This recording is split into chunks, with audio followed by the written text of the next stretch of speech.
Studies of reinfection of COVID found that they're not actually reinfections.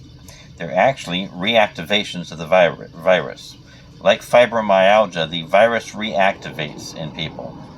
In several studies, they found that roughly 1 out of 4 people that get COVID-19 have reactivation. This is not including the 1 out of 3 that end up with long-term COVID. Those with more mild symptoms are more likely to have reactivated COVID about 6 or 7 months later. And the reactivated COVID is likely to have a more devastating effect, meaning it's going to be rougher for the person than the first bout with it.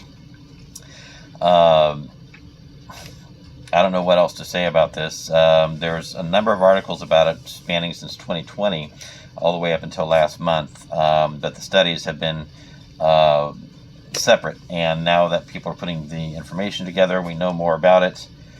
So it appears that COVID is a reactivating virus and at least 1 out of 16 people, because 1 out of 4 people get reactivated virus, and then 1 out of 4 of those are symptomatic, and it'll be worse than the original symptoms. So 1 out of 16 people, reactivated virus will be likely severe. So after you have the virus, regardless of vaccination, you still may end up with a reactivated version, or even long-haul COVID, as they're calling it.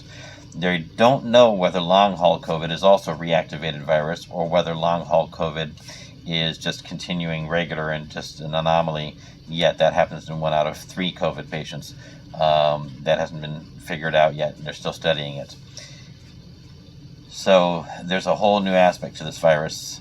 After you've gotten over it, it may still be in your body, and you may still react to it, and it may still reactivate and cause more problems in your future. Best plan, wear a mask, keep away from other people until this pandemic's dealt with, get a vaccine, do all that you can to protect those around you and yourself and your family.